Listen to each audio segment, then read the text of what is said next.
Well, looks what's happening. By 2020, things are definitely going to change in the workplace. Now, I don't know what's going on now in your office, in your facility, your community, but this is becoming the land of the 1099. The workplace is changing so drastically. By 2020, it's projected 40% of the people in the workplace, they're going to be on 1099s. They're going to be contractors or freelancers. And so what does that mean to you as an employer? What are you going to do about it? Do you need to do something about it?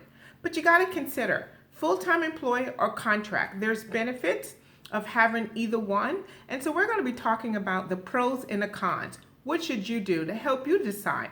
We know for sure right now we are in a talent war. And that's partially how we got here. With this talent war, there is so many different jobs. With technology, there's so many new jobs that didn't even exist before.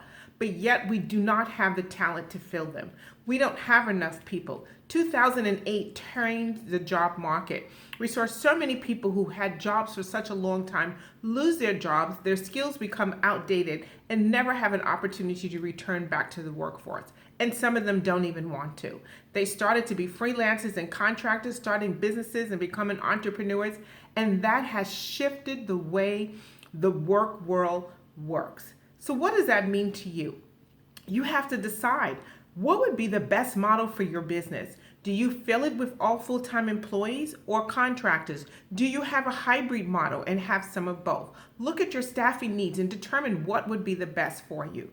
Having a contractor gives you a lot of flexibility, especially in a healthcare center where sometimes you have people call out and you have on-call nurses. Well, those are contractors, right? So you can have contracting staff that will come in only when you need them, staff that you would give them or contract them for a specified amount of hours, but you're not responsible for their benefits. You're not responsible for sick leave. So that's great. But remember, not only do you have their time, but someone else has their time as well. And that can be a challenge. Perhaps maybe you need more from them. You want them to stay extra. You want them to come in a day that they normally don't.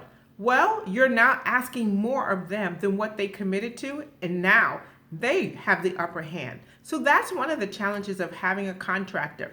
They are one who's controlled the schedule versus you, but yet you don't have to spend that money in benefit. Now with full-time employees, one of the great things that you have with a full-time employee is the opportunity to have someone that you can pour all your resources into and train and support because you control their schedule. You know exactly when they're coming in. You know exactly what their benefits and their pay is going to be. You can change their schedule around if need be to fit the needs. You can ask them sometimes even to do overtime if you need them to. And so these are some of the great benefits, but it comes with a cost because really sometimes if you don't have as many patients as you need and you have all this staff that's already there, you still have to pay them, they still have to come in. And so these are some of the things that you want to consider. Now, if you need a great level of expertise in your office or in your facility, you want to consider having a contractor, especially if you don't need that person for a long period of time, especially if that's something that's not necessarily your area of competence. It might be something in the back office. Consider having a contractor who can come in with the high level of expertise that you need to get the job done.